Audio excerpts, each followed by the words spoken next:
Last time बघितलेलं होतं. आता आपल्याला पुढे पोस्ट फर्टिलायझेशनल चेंजेस कडे जायचं. आता फर्टिलायझेशन झालं, तुमचं झायगोटही तयार झालं, प्रायमरी एंडोस्पर्म न्यूक्लियर पण तयार झालेला आहे. आफ्टर फर्टिलायझेशन फ्लॉवर मध्ये काही चेंजेस असतात. ते चेंजेस म्हणजे फ्लॉवर मध्ये प्रेझेंट असलेले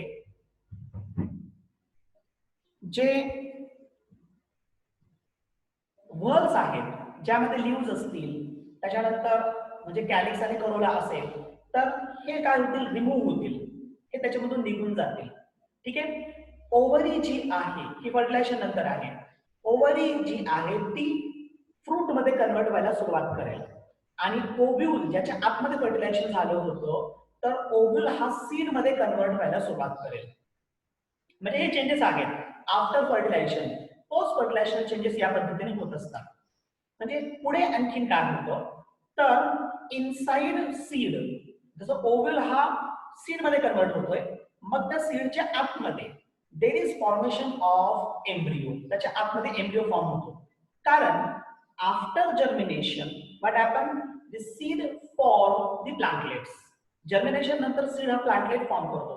Why it form plantlet? It form plantlet because of the embryo. Because embryo will convert to the various parts. मग ज्यामध्ये some specific parts are there. For example, plumule असेल, plumule will convert into the shoot. Then second one is a radical. Radical will convert to the roots. ठीक आहे. हे germination नंतरची condition आहे, पण embryo germination साठी महत्त्वाचा पार्ट आहे. मग हे एम्ब्रियो फॉर्मेशन होतं. 3 महत्त्वाच्या गोष्टी आपण पोस्ट फर्टिलायझेशन चेंजेस मध्ये पाहणार आहोत. मग ते कोणकोणते आहेत, ज्यामध्ये first we have to see development of embryo. Development of not embryo, endosperm. पहिलं आपल्याला जे बघायचं आहे ते डेव्हलपमेंट ऑफ एंडोस्पर्म पाहायचं आहे. त्याच्यानंतर second we have to see that is development of embryo.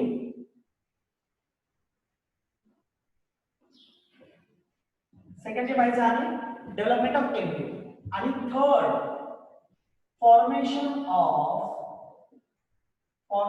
Of seed and fruit. Okay, so these 3 changes we have to see in post fertilizational changes. Okay, प्रत्येक चेंजेस हे आपण one by one पाहणार आहोत. First we will see development of endosperm, after that we will see embryo development and after that we will see formation of the seed and fruit. आजच्या lecture मध्ये आपल्याला पाहायचं आहे development of endosperm. ठीक आहे, मग आपण सुरुवात तिथून करूया.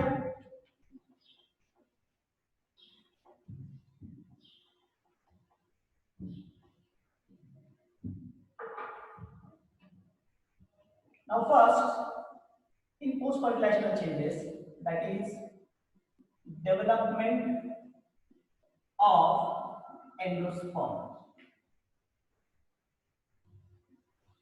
Now what happened in this? यामध्ये होतं काय? Your triploid primary endosperm nuclei, तुमचा जो triploid primary endosperm nuclei होता,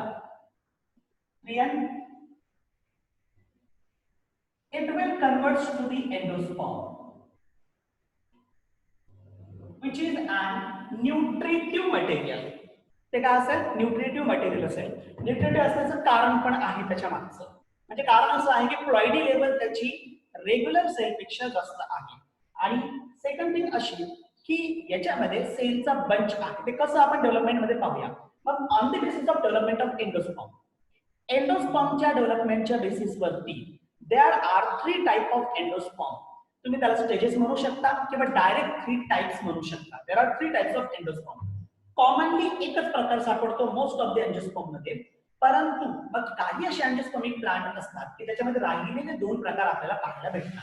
मग आता याच्यामध्ये 3 टाइप्स आहेत. There are 3 types of the endosperm on the basis of development. Types कशाच्या बेसिसवरती आहे? On the basis of development. त्याच्या मागचं बेसिस that is development. जे 3 टाइप याच्यामध्ये असतील त्यामध्ये पहिला जो प्रकार आहे that is nuclear endosperm. The second type is cellular endosperm, and the third type is an haloidal type of endosperm. असे तीन प्रकार आहेत, न्यूक्लियर, सेल्युलर आणि हॅलोइडल. असे तीन प्रकार आहेत एंडोस्पर्मचे. आपण प्रत्येकी वन बाय वन पाहूया.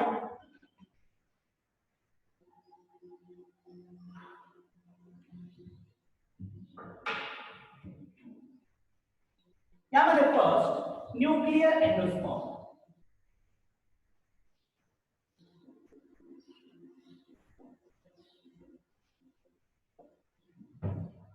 Nuclear endosperm, most of the angiospermic plant, specifically capsella. मी प्रत्येक ठिकाणी कॅप्सेला नाव घेतोय, याचं कारण असं आहे की काही AIPMT पेपरमध्ये म्हणजे प्रिलिम असेल, प्री AIPMT असेल किंवा अदर काही AIPMT असेल, त्यामध्ये कॅप्सेलावरती स्पेसिफिकली प्रश्न विचारलेले आहेत. परंतु तसं कॅप्सेला याच्यावरती स्पेसिफिक स्टडी NCERT मध्ये दिलेला नाही, पण प्रश्न विचारलेले आहेत. मग कॉमन जर म्हटलं तर कॅप्सेला घ्यावा लागेल. कॉमन म्हणजे मोस्ट ऑफ द एंजियोस्पर्म मध्ये अशा प्रकारची कंडिशन असेल तर कॅप्सेला घ्यावा लागेल. आणि मग काही स्पेसिफिक एंजियोस्पर्म मध्ये काही डिफरंट टाइप जर तुम्हाला भेटत असेल, मग त्यावेळेस नंतर स्पेसिफिक एंजियोस्पर्मचे तुम्हाला टाइप्स घ्यावे लागेल किंवा त्यांची नावं तुम्हाला ध्यानात असणं गरजेचं आहे. ठीक आहे. मग न्यूक्लियर एंडोस्पर्म, न्यूक्लियर एंडोस्पर्म कोणामध्ये सापडतं? मग it is present in, for example याच्यामध्ये मोस्ट एंजियोस्पर्म.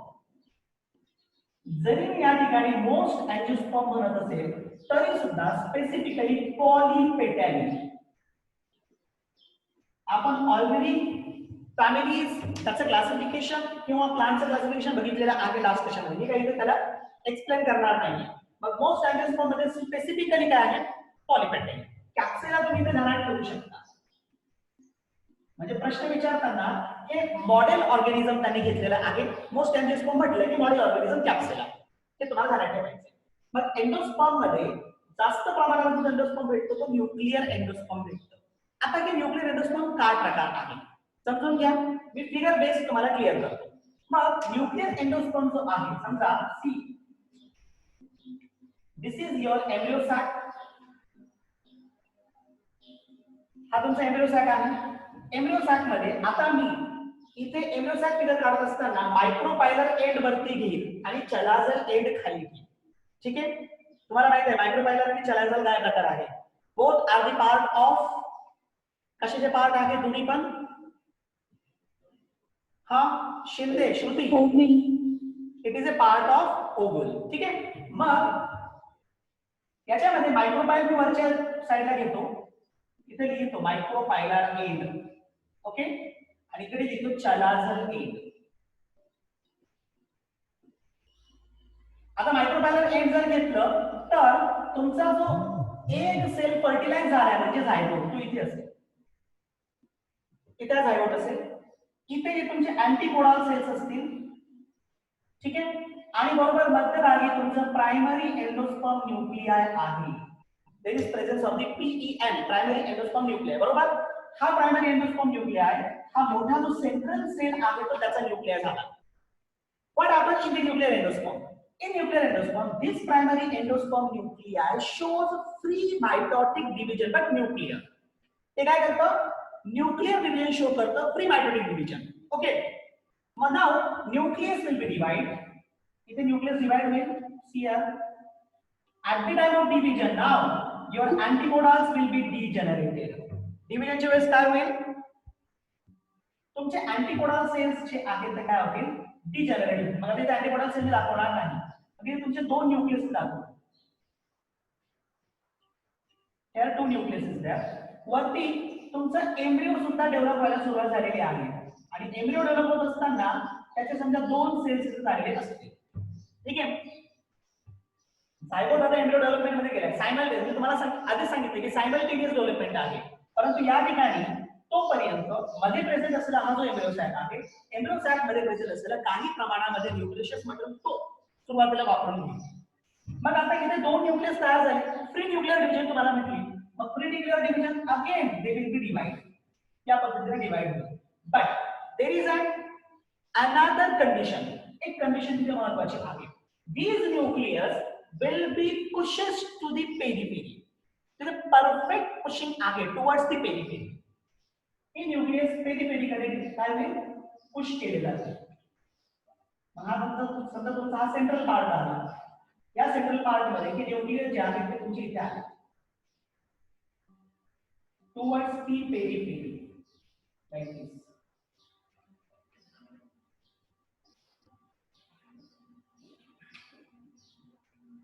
ठीक आहे, समजतंय. आणि वरती तुमचा हा एम्ब्रियो जो डेव्हलप होतोय. ठीक आहे, काही मुलं अजूनही येत आहेत आणि हे मध्ये मध्ये आल्या कारणाने थोडंसं डिस्टर्बन्स येतं. पुढच्या वेळेस वेळेवरती येण्याचा प्रयत्न करा. ठीक आहे, तर इथे तुम्हाला दिसतंय की पेरिफेरल रिजनला गेलाय. नाव आफ्टर दिस मी सुरुवातीला सांगितलं तुम्हाला इथे न्यूक्लियर एंडोस्पर्म मध्ये इथे प्री न्यूक्लियर डिव्हिजन आहे, प्री न्यूक्लियर मायटोटिक डिव्हिजन आहे. Pre nuclear mitotic division is there. Okay, हे इथे होईल, परंतु सुरुवातीला फक्त कॅरियोकायनेसिस आहे, no cytokinesis. In early stages there is no cytokinesis. सुरुवातीला सायटोकायनेसिस नाही, पण एकदा ती पेरिफेरल रिजनला गेलं, now there will be cytokinesis. आता काय होईल इथं, at the peripheral region there is an cytokinesis. आता इथे काय होईल, सायटोकायनेसिस होईल. and because of cytokinesis now it will form the multicellular condition. आता हे काय करेल, मल्टीसेल्युलर कंडिशन फॉर्म करेल. Form multicellular nature. सुरुवातीला कोणता होता, मल्टी न्यूक्लियर नेचर होता. आता काय झाला, आता झाला मल्टीसेल्युलर नेचर. मग ते कसं, ही फिगर जर तुम्ही काढून घेतलेली असेल इथपर्यंत, मग आता मी पुढे क्लिअर करतो, याच फिगरमध्ये थोडेसे चेंजेस करतो. ठीक आहे, मागे येतो.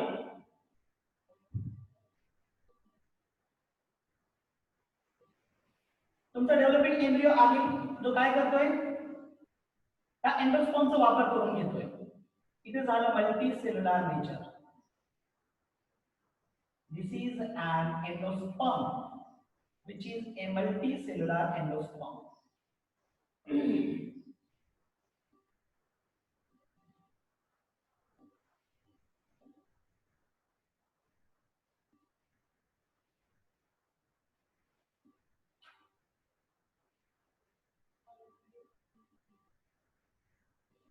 ठीक आहे, हा झाला तुमचा एंडोस्पर्म तयार.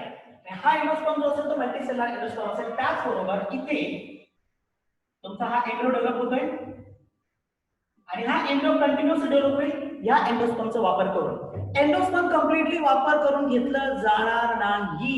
म्हणजे काही प्लांट्स मध्ये मी तुम्हाला नॉन एंडोस्पर्मिक सेल आणि नॉन एंडोस्पर्मिक सीड आणि एंडोस्पर्मिक सीड सांगितले.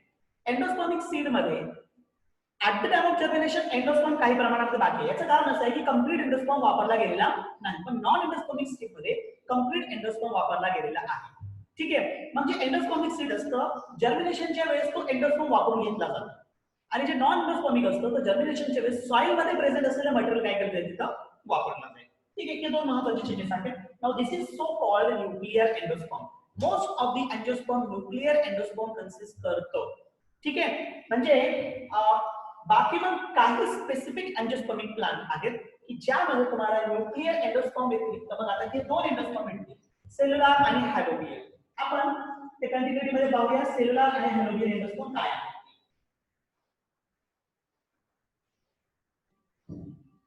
न्यूक्लियर एंडोस्पर्म मध्ये मला दोन कंडिशन तुम्हाला आणखी क्लिअर करायच्या आहेत. तुम्ही कोकोनटचा प्लांट बघितलाय, कोकोनट मध्ये पाणी असतं ज्याला आपण कोकोनट मिल्क म्हणतो, बरोबर. आता हे जे कोकोनट मिल्क आहे ते ऍक्च्युली काय आहे, मग कोकोनट मिल्क मध्ये काय असतं, in coconut it's coconut milk is actually the nuclear endosperm. हे काय आहे, हा न्यूक्लियर एंडोस्पर्म आहे जो न्यूट्रिशियस मटेरियल आहे. आता हे जे न्यूक्लियर एंडोस्पर्म आहे तो सुरुवातीच्या काळामध्ये, नंतर इनकम्प्लीट सेल्युलर कंडिशन फॉर्म होते. मल्टीसेलर कंडिशन इनकम्प्लीट आहे. म्हणजे मल्टीसेलर कंडिशन जिथे फॉर्म होते तो पार्ट बाहेरील बाजूस जो हार्ड रिजन आहे त्या हार्ड रिजन बरोबर कनेक्ट असतो, ज्याला तुम्ही सिम्पली खोबरं म्हणता, बरोबर.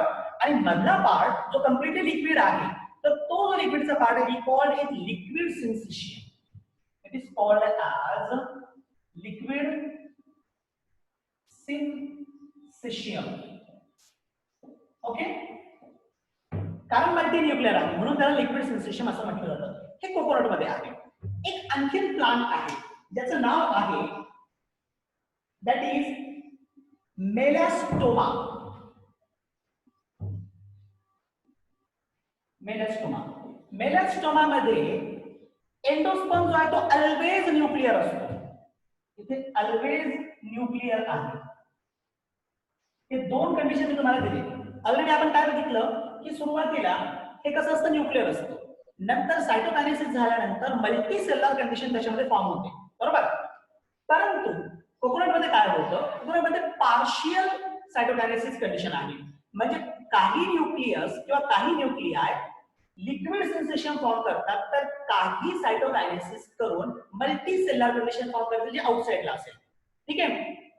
मेलॅस्टोमा ह्या प्लांट मध्ये होतं काय, हे ऑलवेज न्यूक्लियर आहे. They will do not show the cytokinesis. हे का ऑलवेज न्यूक्लियर आहे, because there is no cytokinesis. इथे सायटोकायनेसिस होत नाही. आणि सायटोकायनेसिस होत नसल्या कारणानं no there will be absence of multicellular condition. तिथे मल्टीसेलर कंडिशन काय असेल, अब्सेंट असेल. ते तुम्हाला क्लिअर झालेलं असेल. आता आपण पुढे जाऊया. Next that is cellular endosperm.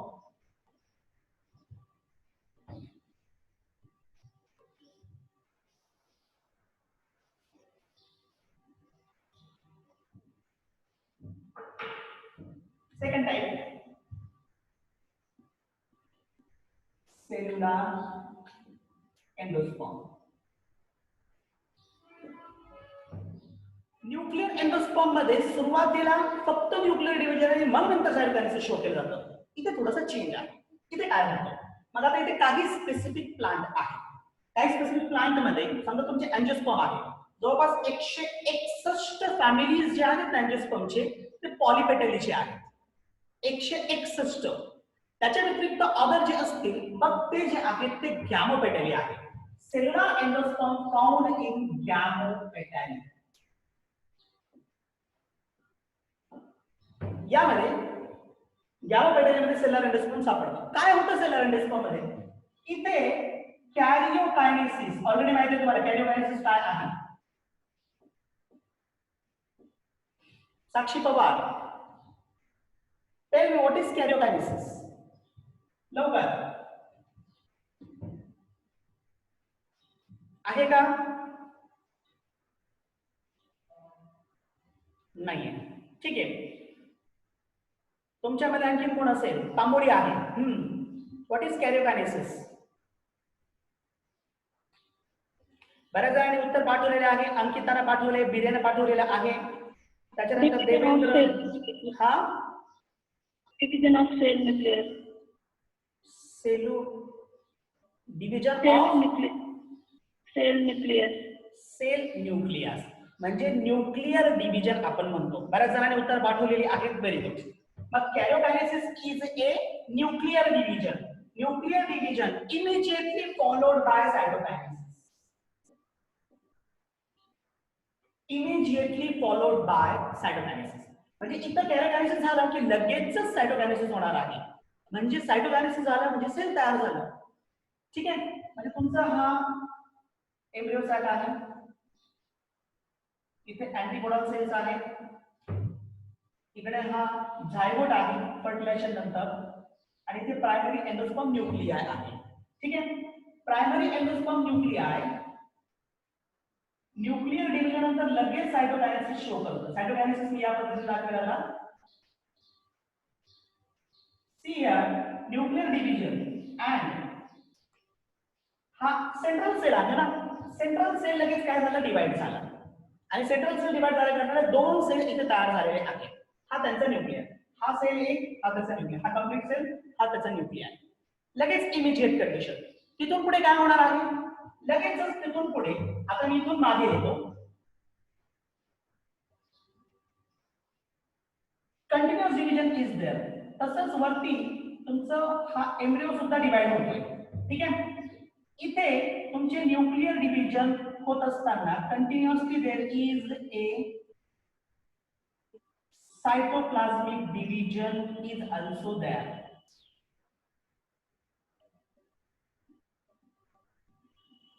या प्रकारची कंडिशन मी लास्ट फिगर मध्ये दाखवलेली नाही.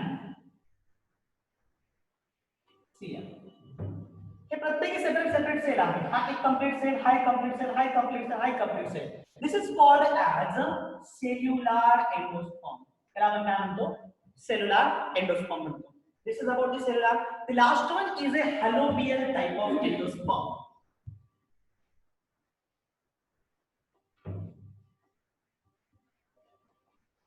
फिगर काढायची असेल तर काढू शकता किंवा नंतर मी व्हिडिओ अपलोड करेल तेव्हा तुम्ही फिगर काढू शकता.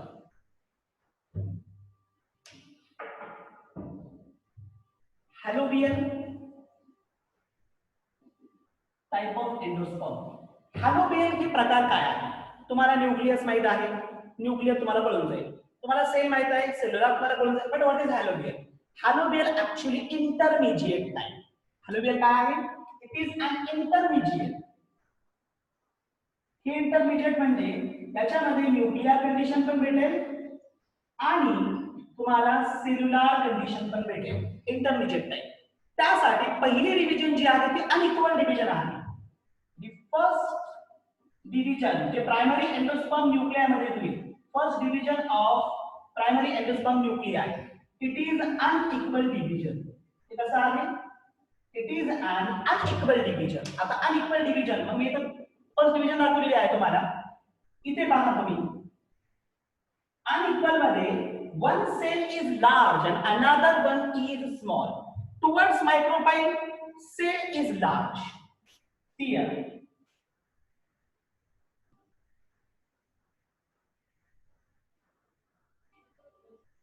तुम्हाला क्लियर होतंय?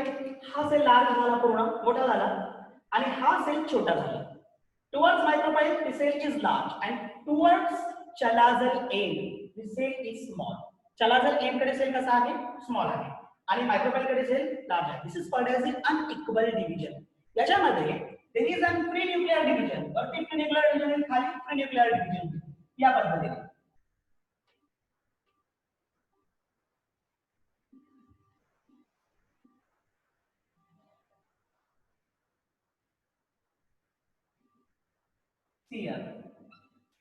म्हणून याला इंटरमिजिएट म्हटलं जातं. इथे प्री न्यूक्लियर डिव्हिजन झालं आणि खाली सुद्धा प्री न्यूक्लियर डिव्हिजन झालेला आहे. After that there will be every part will convert into the cellular condition. याच्यानंतर प्रत्येक पार्ट, दोन्ही पार्ट जे आहेत ते सेल्युलर कंडिशन मध्ये कन्वर्ट होईल. म्हणजे शेवटी तुम्हाला अशा प्रकारचा सेल फॉर्म झालेला दिसेल. इकडे हा तुमचा एम्ब्रिओ आहे जो डेव्हलप होतोय आणि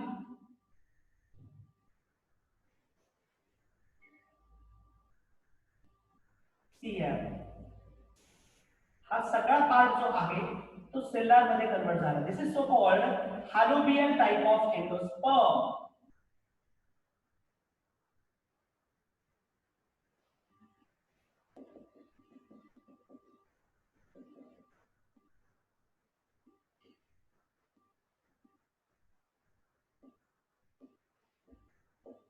हा तुमचा वरती एम्ब्रिओ आणि हा खाली असलेला तुमचा एंडोस्पर्म.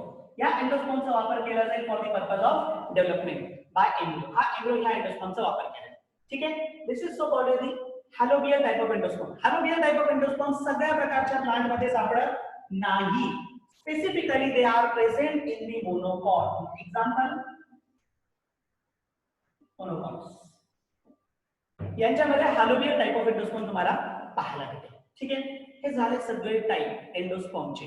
एंडोस्पर्मचा काय फायदा आहे मी तुम्हाला ऑलरेडी सांगितलेला आहे. It provide the nourishment to the embryo for the purpose of its development. ही पहिली गोष्ट. सेकंड थिंग, सीड मध्ये पण एंडोस्पर्म प्रेझेंट आहे. मग अल्ब्युमिनस सीड असेल किंवा एंडोस्पर्मिक सीड असेल तर during germination endosperm will be useful. जर्मिनेशनच्या वेळेस तो एंडोस्पर्म त्या ठिकाणी काय केला जाईल, वापरला जाणार आहे. हे महत्वाचे त्याचे फायदे आहेत. आता हे आपण बघितलंय की सगळ्या मोस्ट ऑफ दी अँजिओस्पर्म जे आहेत ते न्यूक्लिअर एंडोस्पर्म कन्सिस्ट करतं. वेगवेगळ्या अँजिओस्पर्म मध्ये मग वेगवेगळ्या प्रकारची कंडिशन तुम्हाला पाहायला भेटणार आहे. पण कॉमन गोष्ट आहे की सगळ्यांमध्ये एंडोस्पर्म हा ट्रिप्लॉइड असतो. ही कॉमन थिंग आहे, सगळ्यांमध्ये ट्रिप्लॉइड असतो. पण एक एक्सेप्शन आहे, कुठेतरी लिहून ठेवा.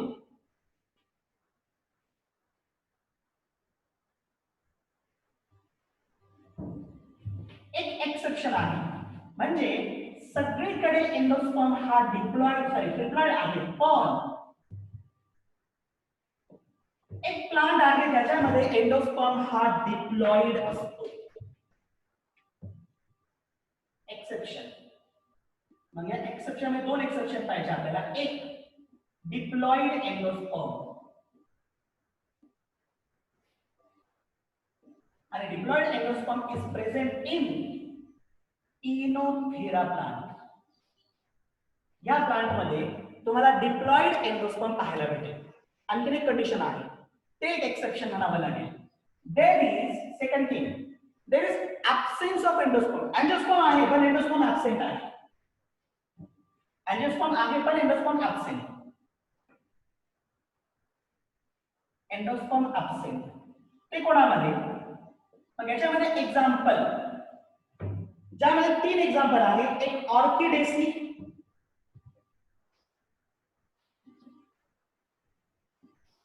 या फॅमिलीमध्ये एंडोस्पर्म ऍब्सेंट आहे. आणखी एक एक्झाम्पल आहे पोडोस्टिमोसी.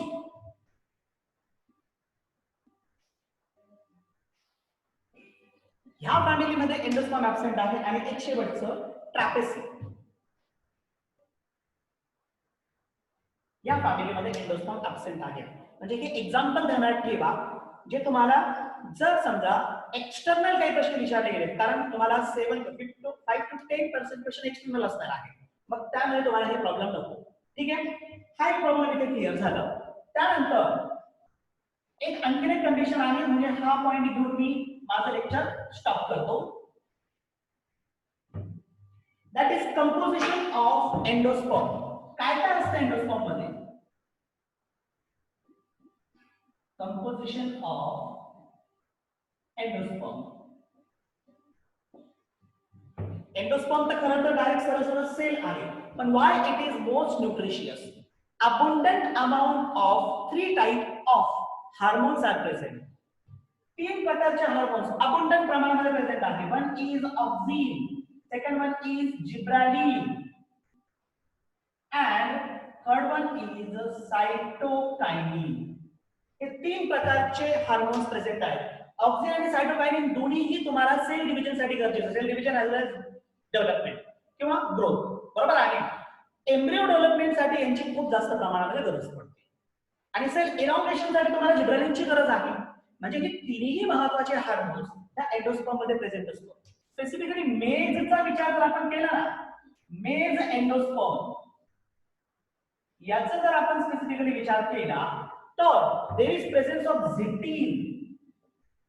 इथे झिटीन पण प्रेझेंट आहे, की आपण ऑक्सिन मध्ये सेपरेट पाहिलं होतं, आठवत असेल तुम्हाला. आणि दुसरा आहे ऑक्सिन बी, हे एक याच्यामध्ये प्रेझेंट असतं. हे स्पेसिफिकली मेज एंडोस्पर्म मध्ये 2 एक्सेस प्रेझेंट आहेत आणि मोस्ट ऑफ द एंडोस्पर्म मध्ये ऑक्सिन, जिब्रालिन आणि सायटोकायनिन प्रेझेंट असतं. ठीक आहे. आता आणखी एक गोष्ट, मोनोकॉट प्लांट मध्ये एंडोस्पर्म जो आहे तो एंडोस्पर्म कव्हर्ड झालाय and which is covered by alburon layer. Alburon layer. हे कशामध्ये असतील तर दिस इज प्रेझेंट इन सिरियल्स. हे कशामध्ये प्रेझेंट आहे? सिरियल्स मध्ये. आता सिरियल्स तुम्हाला माहित आहे, व्हीट असेल, ज्वार असेल, बाजरा असेल. बाजरा त्याच्यामध्ये, बाजरा मॅलेट्स मध्ये येतं. पण या प्रकारचे मेज असेल तर हे सगळे सिरियल्स आहेत आणि हे मोस्टली मोनोकॉट प्लांट आहेत.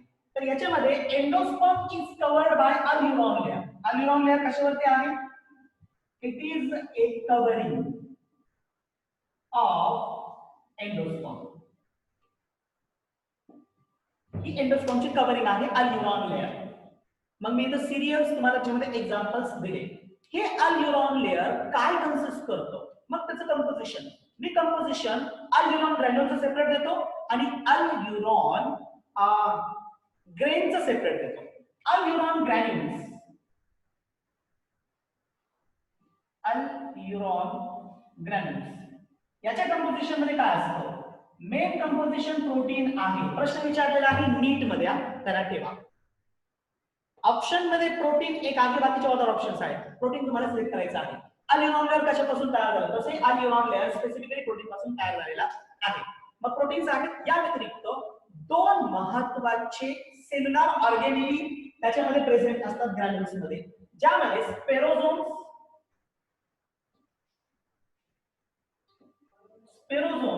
and second one is your glyoxysomes. हे अल्युरॉन ग्रॅन्युल्स मध्ये प्रेझेंट असतं. तर अल्युरॉन ग्रेन्स, अल्युरॉन ग्रेन्सच्या कंपोजिशन मध्ये इथे सुद्धा तीन महत्वाचे आहेत. मग त्यामध्ये एक प्रोटीन्स दोन्हीकडे कॉमन असेल, आणखी एक आहे phospholipids, and last one is carbohydrates. ठीक आहे, इथपर्यंत तुम्हाला समजलेलं असेल. भरपूर वेळ झालाय.